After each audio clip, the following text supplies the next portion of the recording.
Bonjour les amis et bienvenue sur cette nouvelle vidéo. Donc j'ai revu le match, un petit condensé d'une dizaine de minutes. Et voilà, j'ai deux ou trois petites choses à partager avec vous. Mais avant toute autre chose, mettez un like, abonnez-vous et surtout écrivez un commentaire. C'est gratuit pour vous et moi, ça me fait extrêmement plaisir. Voilà, ceci dit, donc je reviens sur le match de hier. Donc je maintiens ce que j'ai dit hier soir par rapport à la première mi-temps. Une mi-temps, somme toute, jouée assez correctement. On a dominé le jeu, même si le rythme était assez lent, je trouve. Des bonnes verticalisations, voilà, surtout sur la verticalisation sur le but de Vlahovic. Et aussi les verticalisations qu'on a faites sur Ildiz, sur les phases de jeu. Mais voilà, là, Ildiz doit marquer. Hein, sur les deux actions, il doit marquer. Et surtout, s'il marque le 2 ou le 3-0, on plie le match déjà en première mi-temps. Et voilà, on ne se fait pas peur en deuxième mi-temps où on souffre comme on a souffert hier. Sinon, et je le redis, vous connaissez mon point de vue sur ce fameux 4-2-3-1 de Mota qui pour moi est totalement inadapté pour nos joueurs. Pour moi, je verrais plus un 4-3-1-2 avec un Ildiz derrière les deux pointes. Voilà. Pour moi, Ildiz sur le côté gauche, sur la ligne de touche, à jouer aux cartes, à la belote avec l'arbitre de touche. Pour moi, c'est un joueur qui est gaspillé. Sinon, voilà, petite parenthèse par rapport à Koopmeiners. Franchement, il me fait de la peine. On le voit complètement perdu dans le jeu. J'ai l'impression que c'est une toupie qui tourne. Il donne des instructions à droite à gauche, mais il ne se passe rien. Il n'y a pas de déclic. Alors, franchement, après 6 mois maintenant, je ne sais pas s'il a un problème physique, si c'est mental, s'il a des blessures. Je ne comprends pas. Pourtant, Mota lui donne toute sa confiance parce qu'il le fait jouer quasiment tous les matchs. Mais rien. On est loin du Koopmeiners de l'Atalanta. Au début d'année, je pensais même qu'on nous avait envoyé le cousin de Koopmeiners. Mais là, c'est même plus le cousin, c'est un joueur qui est complètement à la dérive pour moi. Donc, franchement, 60 millions aujourd'hui jetés à la poubelle. Franchement. Sinon, revenons au match.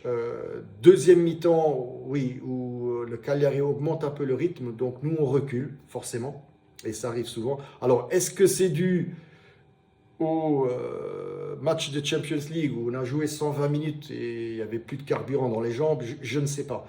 Mais on a reculé, on a laissé la balle à Cagliari, le jeu au Cagliari. Et là, de vieux souvenirs commençaient à remonter.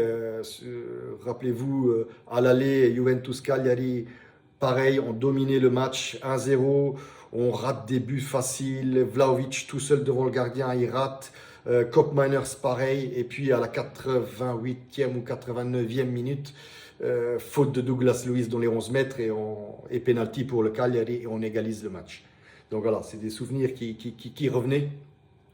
Donc j'avais peur de ça, voilà, sur un tir du Cagliari, une déviation, une touche de main, et voilà. Donc j'avais peur de ça. Mais sinon, ok, le Cagliari attaqué, c'est un grand mot, mais avait plutôt la balle, c'est eux qui avaient la balle, mais je ne me rappelle pas d'arrêt décisif de Di Gregorio. Enfin, moi aujourd'hui, je ne me rappelle toujours pas. Donc il n'y avait pas beaucoup de travail pour Di Gregorio. Sinon, voilà, ça c'est un peu le match en soi. Oui, encore, j'ai regardé l'action du penalty sur Vlahovic. Je ne comprends toujours pas. Franchement, je ne comprends pas comment l'arbitre Colombo a pu décider lui-même de ne pas donner penalty sur cette action et carton rouge à Luperto. Parce qu'il y va franchement, il y a une vidéo de l'arrière où on voit franchement qu'il pousse le joueur des deux mains. Donc voilà, c'est 100% penalty. Je ne comprends pas l'arbitre. Alors il n'a même pas demandé l'assistance de la VAR a priori. Mais bon, on écoutera Open VAR, l'émission Open VAR la semaine prochaine pour voir ce qu'ils disent sur cette action-là. Sinon, encore une fois, je le redis, 3 points fondamentaux, victoire fondamentale pour nous, pour allonger face à nos directes concurrentes. Surtout que jeudi, il y a un match de récup Milan-Bologne qui devait être joué en novembre, mais qui n'a pas été joué dû aux intempéries à l'époque. Donc voilà, directes concurrentes qui vont jouer une contre l'autre. Puis samedi, il y aura Napoli-Inter et dimanche, il y aura aussi Milan-Lazio. Donc vous voyez, et nous on jouera, ah oui, et très important, nous on jouera le lundi, donc on connaîtra tous les résultats. Et on joue lundi contre Vérone. Donc on connaîtra tous les résultats, donc ce serait...